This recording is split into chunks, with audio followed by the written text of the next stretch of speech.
Hello दोस्तों, मैं हूँ आपका अपना अरुण कुमार, जो लेकर आता है हर बार एक नई कहानी। तो आर के स्टोरी से मैं अरुण कुमार आपके लिए लाया हूँ फिर नई कॉमिक्स नागराज से ऑपरेशन। जी हाँ, जो नागराज का भाग एक सर्जरी ऑपरेशन आप भाग एक सुन चुके हैं, अब उसका भाग 2 आप सुनिएगा। तो यह नागराज का ऑपरेशन सर्जरी भाग 2। तो आइए सुनते हैं। नागराज को डॉक्टर ओल्गा सब कुछ बता रहा था। मैं तो सपने में भी नहीं सोच सकता था कि डॉक्टर आशिफ एक आतंकवादी हो सकता है। और तुम मुझे पर शक मत करना नागराज, क्योंकि किसी का कोई दोस्त आतंकवादी हो तो इसका मतलब ये नहीं कि उसका पूरा सर्कल ही आतंकवादी लोगों से भरा होगा या सारे ही लोग आतंकवादी होंगे। नागराज के वहाँ से जाते ही ओला बड़ी तेजी से फ़ोन पर झपटा। हेलो डॉक्टर सारकोमा, वो इंजन यहाँ आया था। मैं तुम पर शक नहीं कर रहा हूँ ओल्गा, सिर्फ सच्चाई का पता लगाने की कोशिश कर रहा हूँ। उधर ओल्गा को बात करते हुए, वो विषाणु हमारा कुछ नहीं बिगाड़ सकता। तुम ध्यान रखना, डीटीपी पाउडर लेकर कंपाउंडर तुम्हारे घर के बाहर पहुंच चुका है। गंदगी काफ़ी बढ़ गई है। कीटाणुओं को मारने के लिए आज रात ही छिड़काव होगा। डीडीटी पाउडर ऑपरेशन सर्जरी सफल होगा, जरूर होगा। ओह हाँ, ऑपरेशन सर्जरी जरूर सफल होगा डॉक्टर सारकोमा। डीटीपी पाउडर आ गया है। वो कार उठाने के बाद डॉक्टर ओल्गा का काम शुरू हो चुका है। लेकिन अगर वो आसपास की हवा ध्यान देता है तो पता चलेगा कि इर्द गिर्द की वायु जहरीली हो गई है। ये सब कोड में ही बातें चल रही है ओल्गा की और डॉक्टर ओल्गा ने कार को डिस्कोथेक में लाकर पार्क कर दिया है, मतलब पार्किंग में लगा दिया है। सर, आपके बचे हुए पैसे? ओ, रख लो तुम। मिस्टर ओल्गा, डिस्कोथेक में जाने का रास्ता उधर से है। तुम मुझे कैसे जानते हो? कौन हो तुम? लो, पहचान लो। ओह हाँ हाँ हाँ, मैं। वो तो तुम हो। उस वक्त मैं तुम्हारे घर से जाने के लिए जैसे ही मुड़ा, तुमने मेरी पीठ के पीछे खुशी से मुट्ठियाँ उठाई थी, मानो कोई बला टल गई हो। और ये दृश्य मुझे आईने में दिख रहा था। मैं समझ गया कि तुम मुझसे कुछ छुपा रहे हो और मैं तुम्हारे पीछे लग गया। मुझे यहाँ देखकर तुम्हारे चेहरे पर पसीना बढ़ गया है डॉक्टर ओल्गा। तुम चाहो तो अपनी दाईं जेब से पिस्टल निकालकर मुझे गोली मार सकते हो, नागराज बोला। बौखलाए डॉक्टर ओल्गा ने जेब से कुछ निकाला तो सही, मगर वो चीज़ पिस्तौल नहीं थी। अच्छा, शुरुआत। ये धमाका तो शुरुआत है नागराज, अभी कई बड़े धमाके होंगे। हम बदला लेंगे, आँख के बदले आँख। एन आई फॉर एन आई। ये कहकर ओल्गा बहुत हंसा और नागराज से बातें करने लगे। लेकिन ये तो मैं तुमसे छुप पूछ कर रहूँगा कि $100 में कार पार्क करने के बाद तुम डिस्कोथेक जाने की बजाय वहाँ से भाग क्यों रहे हो? अब तुम भी भागोगे नागराज? ओह, डेटोनेटर, ये विस्फोटक बम। अगर ये विस्फोट पार्किंग में हुआ तो जान माल की भयंकर हानि होगी। पार्किंग डिस्कोथेक से सटी हुई थी, जिसमें इस वक्त सैकड़ों लोग हो गए। उस गाड़ी में एक खतरनाक बम था। एक इंसान के तौर पर मैंने कभी नहीं चाहा, पर श्री राम को भी रावण का संहार करने के लिए उसे मारना ही पड़ा। ओह, नागराज ने वे गाड़ी सांपों की रस्सियों से बांधकर ऊपर उठा ली कि मैं लोगों की जान लेने वाले एक जल्लाद का रूप धरूं। क्या हुआ, क्या हुआ? लोग ऊपर से देख रहे हैं, शीशे से देख रहे हैं। मैं भगवान नहीं हूँ, नागराज बोला। ये कौन है? उफ, वो जो भी है मसीहा है। बचा लिया उसने हमारी जिंदगियों को। सांपों की रस्सियों पर झूलता जा रहा है। उसने तबाही को होने से रोका है। वो नागराज है, उनमें से एक व्यक्ति बोला। पर जिन्हें मैं मार रहा हूँ वो भी इंसान नहीं हैं। आतंकवादियों के देखकर जिसकी रंगों में दौड़ता जहर फूंकारने लगता है। डॉक्टर ओल्गा के कहने का क्या मतलब था और संकेत क्या है? आतंकवादियों का अगला निशाना क्या होगा? इसके आखिरी शब्द थे, आंख के बदले आंख ली गई। मौत को सिर पर देखकर जुनूनी व्यक्ति अपने हरकतों के बारे में बताने लगता है। ये सब नागराज सोच रहा था। कहीं मरते मरते उसने किसी कल्लू की तरफ इशारा तो नहीं किया? An eyes for an eyes. Yes sir, मैं आपके लिए क्या कर सकती हूँ? मुझे ब्रिटेन टूरिस्ट गाइड चाहिए। Please hold for a minute. उधर टीवी पर हमारा बच्चा इंसानियत के सिद्धांतों को मानने वाला और बेगुनाह है। मेरा आसिफ आतंकवादी नहीं है। मेरा आसिफ आतंकवादी नहीं है। मैं एक माँ मैं ज़्यादा अपने बच्चों को कौन जान सकता है? उसने अभी अपनी नवजात बेटी की शक्ल भी नहीं देखी। वह से लाहौर की फ़्लाइट पकड़ने से पहले उसने फ़ोन पर मुझसे कहा था कि माँ, यहाँ भारी गड़बड़ है, मैं आ रहा हूँ। कोई उस गड़बड़ का पता क्यों नहीं लगा रहा है? मेरे बेटे को दोषी बनाया जा रहा है। वो निर्दोष है, पर वहाँ कोई उसकी मदद क्यों नहीं कर रहा है? खुदा सब देख रहा है और मुझे उस पर पूरा भरोसा है। वो मेरी को कभी लांछित नहीं होने देगा। इधर टीवी पर देखते हुए सभी बोले, पाकिस्तानी माँ के मगरमच्छी आंसू, और हंसने लगे। लेकिन नागराज बोला, नहीं, दुनिया में किसी भी देश की माँ के आंसू मगरमच्छी नहीं होते, और इस बात को भूलना मत। ओह, सब शर्मिंदा हुआ। सच्चे आंसुओं में ताकत होती है। लंदन आई में लंदन एक फेमस टूरिस्ट स्पॉट्स है। लंदन आई से पूरे लंदन का विहंगम दृश्य देखा जा सकता है। उससे पूरा लंदन देखा जा सकता है। और इन ब्लू आई यानी खूबसूरत नीली आंखों में सारी दुनिया का ध्यान रहे। आतंकवादी कहीं भी कुछ भी कर सकते हैं। ओके जी, मैं किसी भी संभावित खतरे से निपटने के लिए तैयार हूँ। नीली आंखों वाली लेडी इंस्पेक्टर अपने बॉस से बोली, और वहाँ की निगरानी की सारी देख रेख उसके हाथों में है। टेरा के रहते कोई भी आतंकवादी यहाँ लंदन आई पर भी नहीं मार सकता। टेरा ब्लू आइज कोई भी बिना तलाशी के लंदन आई में ना जाने पाए।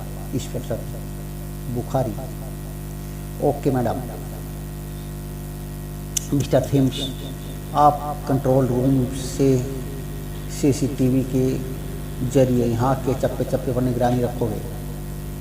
आप लोग भी चारों तरफ फैल जाओ। कोई भी संदिग्ध व्यक्ति दिखाई दे तो उस पर निगरानी रखो और मुझे इन्फॉर्म करो। गो गो फास्ट। तभी ब्लू आई इंस्पेक्टर लेडी की आंख नजर ऊपर छत पर एक किसी व्यक्ति पर पड़ी। रे ब्लू आई ब्रिटिश खुफिया सेवा MI5 की 26 वर्षीय फुर्तीली घोड़ा मर्जेंट। वे वहाँ सामने बिल्डिंग के टॉपर पर कौन है? कोई ओवरकोट हेड लगाए हुए है। वो जो भी है उसकी नज़र लंदन आई पर है। जेम्स रा उसे चेक करो जल्दी, फास्ट मूव फास्ट। कौन है? अरे कहाँ गया? पली भर में वह वहाँ से गायब हो गया। वो उस तरफ है। वो इतनी जल्दी नीचे कैसे आ गया? ओह रुको। तभी इंस्पेक्टर ने बंदूक दिखाते हुए नागराज को रोका। ये रुकने वाला नहीं है। वो गगल हो गया, यानी गुम हो गया। वो कूदना चाहता है। उसे मरना ही है तो शरीर पर आग क्यों लगाई उसने? शायद भीड़ का ध्यान अपनी तरफ खींचने के लिए। शायद वो कोई कर्तव्यबाज हो। अपने हेड हटाओ, हरी अप जल्दी। कौन हो तुम? अरे कोई रोको उसे। पुलिस वहाँ तक कैसे पहुँचेगी? वो कूद जाएगा। तभी नागराज बोला, तुम्हें और मुझे जिसकी तलाश है वो ऊपर है, वो नीचे आ रहा है। तभी नागराज ने अपने हाथों को उसकी तरफ किया और सांपों का जर्जरा उसकी तरफ बढ़ा। और मुझे ऊपर जाना होगा। भीड़ को लंदन आई से दूर करने के लिए ये सांप तुम्हारी मदद करेंगे। ओह चारों तरफ सांप सांप होने लगे। ये तूने अच्छा किया कि खुद ही अपनी मौत को चुन लिया, वरना आज नागराज भी तुझे ऐसी ही भयानक मौत देता। और ऊपर से गिरते ही एक विस्फोट हुआ। किसी को उसके पास मत जाने देना, यहाँ नागराज है। वहाँ नागराज अभी नहीं पहुँचा था। तभी वहाँ पर रखे टेडी बियर को एक बच्चा अपने पापा से कहता है, पापा मुझे ये टेडी बियर चाहिए। वो टेडी बियर नहीं, टेडी बम है बेटे। हाँ तुम सबकी मौत। अरे कोई उठाकर उसे भी नीचे फेंको। उसके डैडी बोले, हाँ हम सबकी मौत। अरे कोई उठाकर उसे भी नीचे फेंको। सुनो, नहीं, कूदने से पहले वो आतंकवादी क्या कह रहा था? उसे हाथ भी लगाया तो वो फट जाएगा, और हाथ नहीं लगाया तो वो भी फटेगा। यहाँ रहे तो मौत पक्की है, नीचे कूदे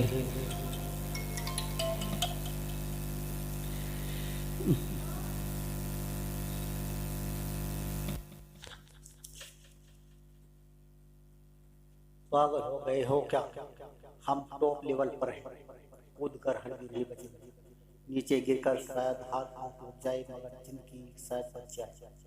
पर यहाँ तो हैंड ट्रेन पर प्लेसमेंट 100% मौत है। ऊपर से कूदे जब मौत, यहाँ पर है जब मौत। वो एक करके ऊपर से छलांग लगाने लगे। तभी नागराज के लिए वो एकदम चित खींचती थी आगे। उसने एकदम देखा, अरे रुको, ऐसा मत करो, नहीं रहो, मैं आ रहा हूँ। नागराज का एक एक पल कीमती था, और उसने अपने सारे सरसों को उनकी तरफ छोड़ा, जिसने उनकी रस्सी बनाकर एक एक को पकड़ा। हट जाओ, नीचे हट जाओ, मुझे अंदर आने का रास्ता। अरे ये तो नागराज है, ग्रीन मैन। उस आतंकवादी ने यहाँ बम लगाया है। बम उस टेडी बियर में है। नहीं नागराज रुको, वो कह रहा था कि इसे छुआ तो ये फट जाएगा। ओह नागराज, तुम हमें इस मुसीबत से कैसे बचाओ? मुझे इस पूरे लंदन आई को बचाना है, क्योंकि ये धमाका हुआ तो सैकड़ों लोग जो इसके दूसरे फ्लोर पर फंसे हुए हैं, उनकी भी जान जा सकती है। आप लोग धैर्य से काम लें। ओह, मुझे भी धैर्य से काम लेना होगा। शीतनाग बाहर निकलो। केबिन के दरवाजे से ठीक बम के नीचे से होते हुए तुम्हें बर्फ का एक स्लेब तैयार करना है जो नीचे टेम्स नदी तक बनेगा। बर्फ का स्क्रीन तैयार हो चुका है। नागराज का काम अभी पूरा नहीं हुआ है। टेडी बियर को लिए वो टुकड़ा बर्फ के फ्लोर पर आ गया और तेजी से नीचे को फिसलने लगा। सीधा टेम्स नदी में आकर गिरा और एक जोरदार धमाका हुआ, जिसके धमाके से दूसरे ही पल उस भयानक धमाके ने पानी की तरह लहर बहुत ऊंचे तक उछाला। ये धमाका हमारे बीच होता तो मौत का तांडव मच जाता। कहर कहो कहर। इस धमाके से लंदन आई का नामो निशान मिट जाता। धमाके के बाद पूरा लंदन आई नीचे गिरता तो सैकड़ों जाने ले लेता। ओह ओह माय गॉड, तो ये प्लान था उस आतंकवादी का। टेरा की नीली आंखें फटी की फटी रह गई ये नज़ारा देखते हुए। खुद को सोलो में घिरा देखने के पीछे उसका मकसद था कि लंदन आई पर हो रही इस तमाशे को देखने के लिए आसपास घूम रहे टेररिस्ट वहाँ एक साथ इकट्ठा हो जाएंगे और ताकि जान माल का भारी नुकसान होगा। ओह, नागराज ने गजब का दुस्साहस दिखाया। नागराज नीचे कूद गया है, लेकिन वो खुद नीचे क्यों कूद रहा है? टेरा की नीली आंखें फटी की फटी रह गई। उनमें अनलिमिटेड हैरानी थी। नागों ने पूंछ और फन की ओर से आपस में गुथ कर रस्सी बना रखी है। ये रस्सी टूट गई तो नीचे गिरेगा नागराज और उसके टुकड़े टुकड़े हो जाएंगे। वो नागराज के नागों का जोड़ है, टूटेगा नहीं। हैरानी ये भी है कि जैसे जैसे नागराज ऊंचाई से नीचे आ रहा था, उसके हाथों में पकड़ी रस्सी भी लंबी होती जा रही थी। आखिर इतने सांप आ कहाँ से रहे हैं? ऊपर तक बंधी रस्सी भी गायब हो गई। उसने एक फोटोग्राफर पर हमला किया। नागराज नीचे आ गया। नागराज के सारे नाग कहाँ गए? गायब। नीली आंखें जैसी झपकना भूल चुकी थी। MI5 के सारे एजेंट और मेट्रोपोलिटन पुलिस उस वीडियोग्राफर पर टूट पड़े। अरे रे, मैंने क्या किया है? मुझे क्यों पकड़ रही हो? क्योंकि तुम्हें नागराज ने मारा है। बताओ, नागराज ने तुम्हें क्यों मारा? क्या क्या कर रहे हो तुम? ये इस पूरे हादसे की फिल्म शूट कर रहा था। उस आतंकवादी के यहाँ पहुँचने से लेकर आग लगा कर नीचे कूदने तक की सभी सोच के अलावा इसे किसी और सोच में कोई दिलचस्पी नहीं थी। नागराज ने बोला। वो टेडी बियर में विस्फोटक लेकर ऊपर गया, लेकिन कड़ी जांच में भी ये टेडी बियर ले जाने में सफल कैसे हुआ? मिस्टर बुरबारी, नहीं, रुक जाओ। और तभी उसने अपने आप को गोली से उड़ा लिया। अब सवाल ये उठता है कि ऑफिसर की एक अपराधी मेट्रोपोलिटन पुलिस फोर्स में कैसे आ गया? ये गंभीर मामला है। आतंकियों के हौसले बुलंद है। ब्रिटिश में आतंकवाद के तायरसों की झोंकने की पूरी कोशिश की जा रही है और ये कोशिश 2005 से की जा रही है। नागराज उस समय लंदन में ओवर स्टेशन पर एक ट्रेन को निशाना बना गया था, लेकिन ब्लास्ट की नाकामी कोशिश के लिए 4 अफ्रीकी युवकों को पकड़ा गया। उससे कुछ दिन पहले लंदन में हुए धमाकों में 152 लोग मारे गए थे। लंदन की बुलविच क्राउन कोर्ट में ये मामला चल रहा है। नागराज को इंस्पेक्टर बताती है। उस वक्त कुछ लोग इराक युद्ध के प्रति विरोध जताने के लिए आतंकवाद का सहारा ले रहे थे। विफल आतंकी हमले की योजना पूर्व प्रधानमंत्री की विदाई के उपलक्ष्य में बनाई गई थी। इसके पीछे मंशा इराक में उनकी भूमिका के लिए उन्हें सजा देना था। उन्होंने एक आतंकी गुट को ख़त्म करने के लिए अपनी फोर्स वहाँ मदद के लिए भेजी थी और अब स्टॉकलैंड में पकड़े गए विस्फोटक के तुरंत बाद वहाँ के नाइट क्लब में विस्फोट और यहाँ लंदन आई को उड़ाने की कोशिश, जिसे तुमने बड़ी खूबसूरती के साथ विफल कर दिया। नागराज, तुम्हारी पूरी कार्य कुशलता देखकर मैं शक में आ गई थी। अभी कुछ देर पहले सकते से बाहर निकली हूँ। बाई देवे नागराज, मेरा नाम टेरा है, टेरा जोन्स। लोग मुझे ब्लू आई भी कहते हैं। और नागराज, सॉरी किस लिए? तुम्हारी वेशभूषा और संदिग्ध गतिविधियों के कारण पहले मैंने तुम्हें ही आतंकवादी समझ बैठी थी। अपनी इस सोच के लिए शर्मिंदा हूँ। वो सब अनजाने में हुआ। मुझे ये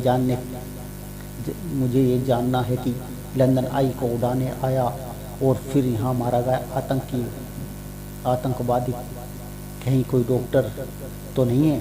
नागराज, अगर वह यहाँ तुम्हारे साथ खड़ी हूँ तो इसका मतलब ये नहीं कि ब्रिटिश खुफिया सेवा MI5 के बाकी एजेंट हाथ पर हाथ रखे बैठे हैं। काम युद्ध स्तर पर जारी है नागराज। मैडम, वीडियो क्लिप, ये हमलावर आतंकवादियों का पता लगा लिया गया है। वो डॉक्टर रोडियो है। ये लंदन के रॉयल रेल अस्पताल में जूनियर डॉक्टर के पद पर था। उफ, डॉक्टर जैसे उस शिक्षित लोग आतंकवाद की तरफ क्यों और कैसे आकर्षित होते हैं? यह इंस्पेक्टर बोले। नागराज ने जवाब दिया, यहाँ तक मैं जानता हूँ कि टेरा फासीवाद, नाजीवाद और मार्क्सवाद की तरह ही लोग टेररिज्म की अवधारणा जन्म ले रही है और कुछ पढ़े लिखे शिक्षित लोग पैसे की बजाय अपनी उसूलों और आइडियल के लिए जान कुर्बान करने पर तैयार हो जाते हैं। मनोवैज्ञानिक के विशेषज्ञ कहते हैं कि ऐसे लोग या संगठन युवाओं को मानसिक रूप से आत्मघात तक के लिए भी तैयार कर देते हैं। आतंकवादी संगठन में शिक्षित व अशिक्षित युवाओं को धर्म के नाम पर दिग्भ्रमित करने के लिए अलग अलग ट्रेनिंग की व्यवस्था की जाती है। उनके द्वारा यहाँ शिक्षितों का प्रयोग लक्ष्य साधने में किया जाता है। वही अशिक्षित की जरूरत उन्हें पैदल सेना की तरह रहती है। शिक्षितों को सैनिक नहीं बना सकते, इन्हें सेना नायक ही बनाया जाता है। ऐसे लोग अपने काम, अपने भविष्यों के बारे में अपने मित्रों परिजनों तक भी कुछ नहीं बताते। लेकिन लोगों को बचाने वाले डॉक्टर आतंकवादी बन जाते हैं। ये बात तकलीफ पहुंचाती है। इसमें पूरी दुनिया में मेडिकल प्रोफेशन से जुड़े लोगों की विश्वसनीयता पर ही समता निशान लग गया है। आतंकवाद का मुकाबला करने के लिए हम तैयार हैं, मगर केवल ब्रिटेन को ही नहीं, आतंकवाद का सामना करने के लिए पूरी दुनिया को एकजुट होना होगा। उधर सभी रिपोर्टर नागराज और इंस्पेक्टर से बात करते हैं और ऐसा होकर रहेगा क्योंकि हमारे साथ इस अभियान में शामिल है विश्व आतंकवाद का दुश्मन नागराज। लंदन आई नागराज की कोशिशों से बच सकता है। हमारे लिए आज नागराज की लंदन आई सुपर हीरो। हमारे लिए आज से नागराज है लंदन आई सुपर हीरो। लंदन आई नागराज की कोशिशों से ही बचा जा सकता है। फिर सारे हालातों की समीक्षा के लिए ब्रिटिश सरकार का आपात स्थिति में निपटाने वाली इकाई कोबरा द्वारा की गई बैठक में फाइनल निर्णय लिया गया। क्रिटिकल, इस ऑपरेशन का नाम रखा गया क्रिटिकल, मतलब security alert of level. Nagraj security alert of level अर्थात क्रिटिकल का अर्थ है कि आतंकवादी हमला बिल्कुल करीब है। यह ब्रिटेन के सुरक्षा के 5 स्तरों में सबसे ऊंचा स्तर है और अब हमें तय करना होगा अपना अगला कदम। लेकिन आई की विफलता के बाद अब हमें तय करनी है ऑपरेशन सर्जरी के अपने अगले लक्ष्य की सफलता। और हमारा अगला लक्ष्य है मिशन क्रिटिकल। हाँ दोस्तों, अगली कहानी आएगी मिशन क्रिटिकल, जो ये नया ऑपरेशन नागराज के हाथों में सौंपा है, तो उसका नाम है मिशन क्रिटिकल। तो देखते सुनते रहिए नागराज कॉमिक्स के संग। धन्यवाद।